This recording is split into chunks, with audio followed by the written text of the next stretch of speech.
नमस्कार. मी नीलाक्षी काळेसालके, संस्थापिका मातृगंध पुणे.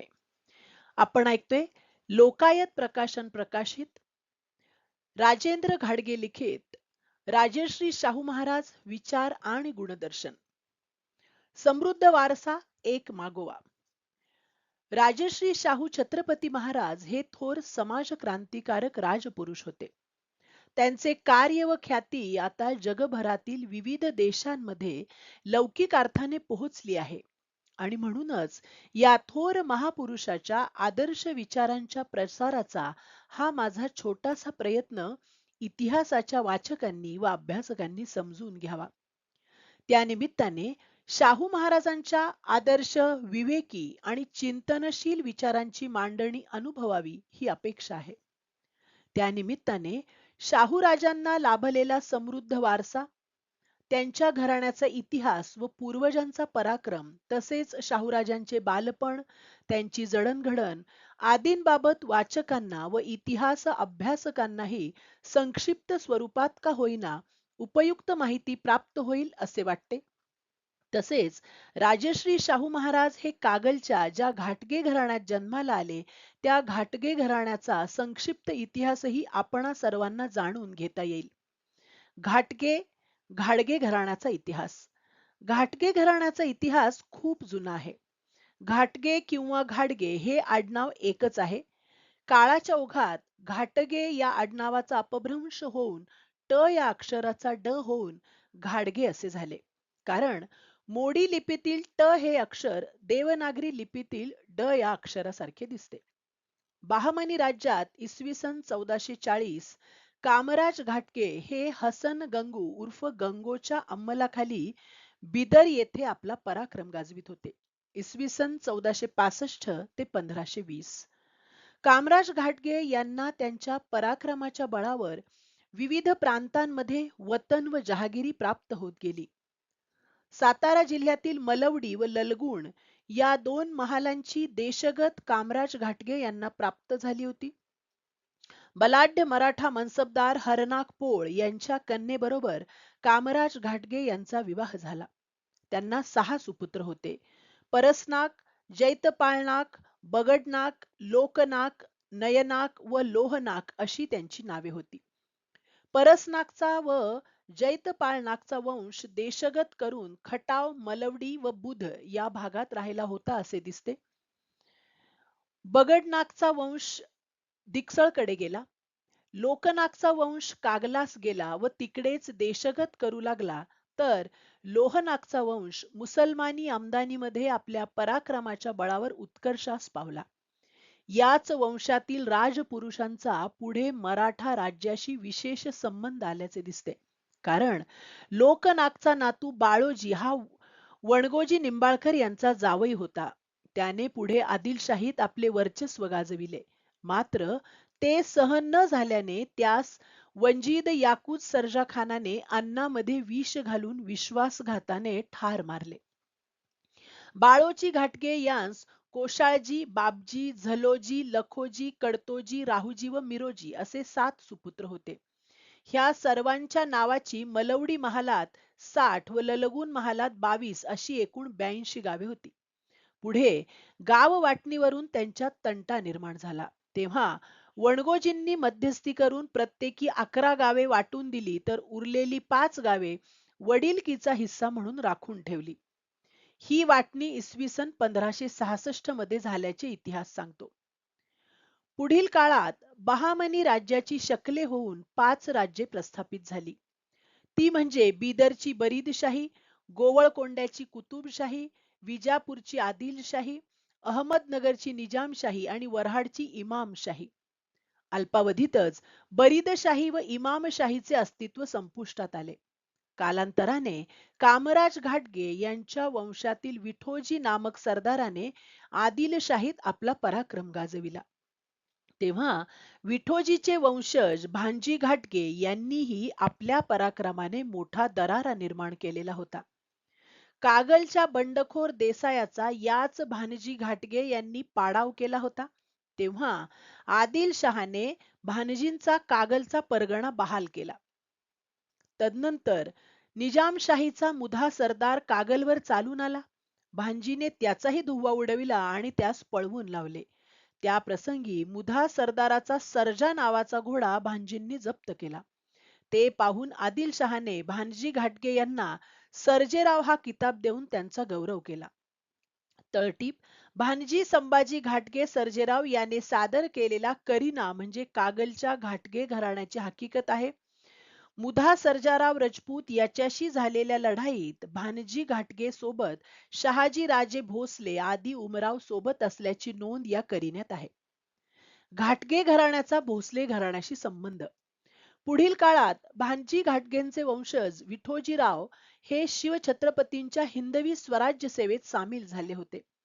शिवाजी महाराजांनी विठोजी राजांचे सुपुत्र पिराजीराव यांच्या नावे आपल्या वतीने कागलची वतनदारी बहाल केली होती 1667.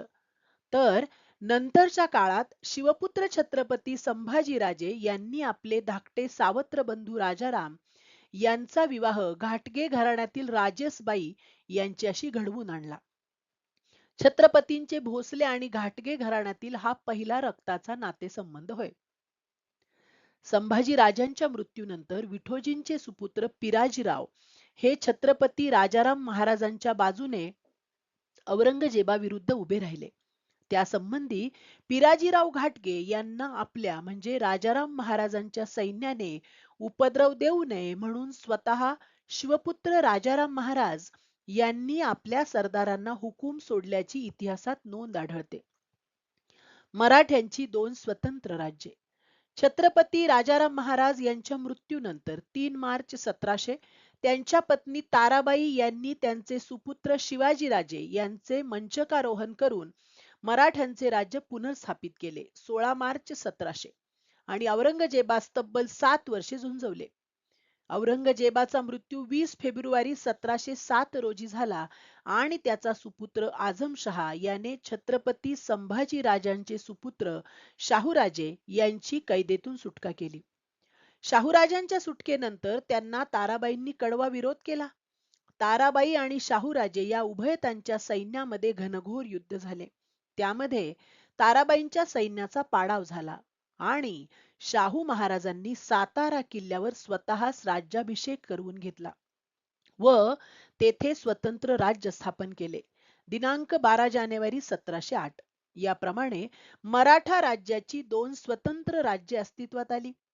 ताराबाईंनी स्थापन केलेले करवीरचे राज्य व शाहूराजांनी स्थापन केलेले सातारचे राज्य अशी मराठ्यांच्या या 2 राज्याची स्वतंत्र ओळख निर्माण झाली. छत्रपतींच्या घराण्यात रक्तहीन क्रांती. छत्रपती संभाजी राजांचे सुपुत्र शाहूराजे मोगलांच्या कैदेतून सुटून आल्यानंतर ताराबाईंच्या पक्षातील बरेच मातब्बर लोक शाहूराजांना जाऊन मिळाले होते. तुलनेने करवीरचे राज्य फारसे विस्तारित होऊ शकले नाही. शाहूराजांच्या सातारा येथील साम्राज्याचा विस्तार मात्र गुजरात, माळवा, ओरिसा, बंगालच्या इलाख्यापर्यंत होत गेला. पुढील काळात करवीर राज्यामध्ये एक रक्तहीन क्रांती घडून आली. ताराबाई आणि त्यांची सवत राजसबाई या दोन्ही राण्यांमध्ये मतभेद निर्माण झाले. राजसबाई यांनी काही कारभारी लोकांना हाताशी धरून ताराबाई व त्यांचे सुपुत्र शिवाजीराजे यांना नजरकैदेत ठेवले आणि आपले सुपुत्र संभाजीराजे यांना करवीरच्या गादीवर बसवले. इसवी सन 1714. राजसबाई ह्या कागलच्या घाटगे घराण्यातील सुकन्या होत. घाटगे घराण्याचा दिल्लीत दरारा. कोल्हापूर जिल्ह्यातील कागल येथील घाटगे घराण्याची जहागीर ही करवीर संस्थांच्या आधिपत्याखाली होती.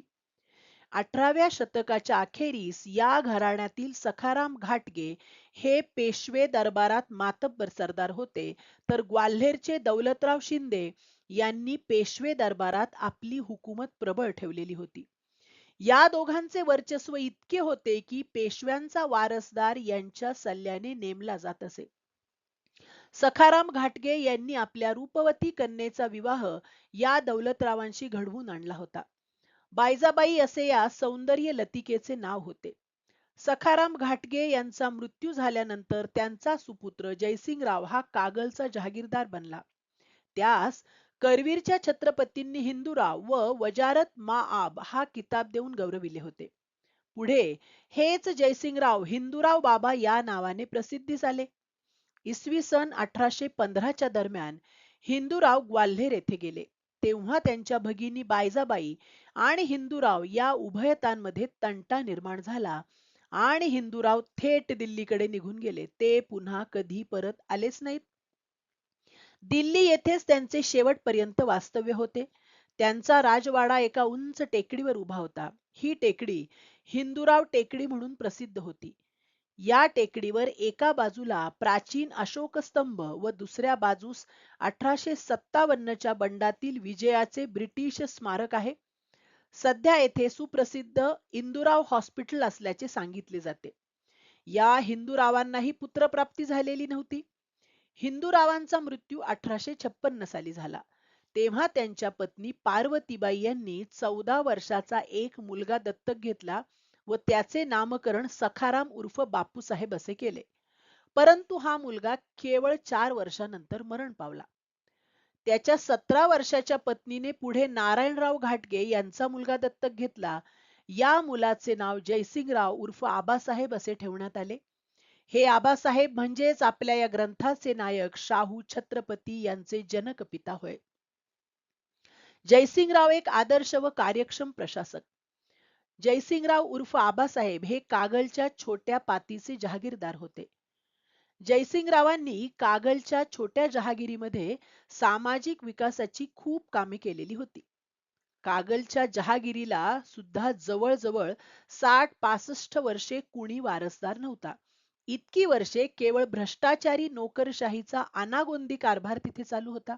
परंतु जयसिंगरावांनी या क्षेत्राचा संपूर्ण कायापालट केला आणि कागलच्या इलाख्यात विविध विकास कामे केली. जुन्या सरकारी दवाखान्याची इमारत जीर्ण अवस्थेत होती. तिथे नवीन इमारत बांधली. तेथे तज्ञ डॉक्टरांची व परिचारिकांची नेमणूक केली आणि गोरगरीब लोकांना अल्पावधीतच आरोग्य सेवा उपलब्ध करून दिली. सुसज्ज असे वाचनालय बांधले व तरुणांच्या मनात ग्रंथप्रेम वाढीस लावले. शेती व शेतीपूरक व्यवसायाच्या अनुषंगाने प्रदर्शने भरवून शेतमालाच्या उत्पादन वाढीस व खरेदी विक्रीस प्रोत्साहन दिले. व्यायामशाळा सुरू केल्या. शेत जमिनीची व पिकांची पाहणी करून शेतसारा ठरवून दिला. त्यामुळे गरीब शेतकऱ्यांची सावकारांकडून होणारी पिळवणूकही थांबली. प्रशासकीय सेवेतल्या भ्रष्ट व बेपर्वाईने वागणाऱ्या अधिकाऱ्यांना वठणीवर आणले. अशा रीतीने जयसिंगराव घाटगे हे एक आदर्श व कार्यक्षम प्रशासक म्हणून लौकिकास पोहोचले. धन्यवाद.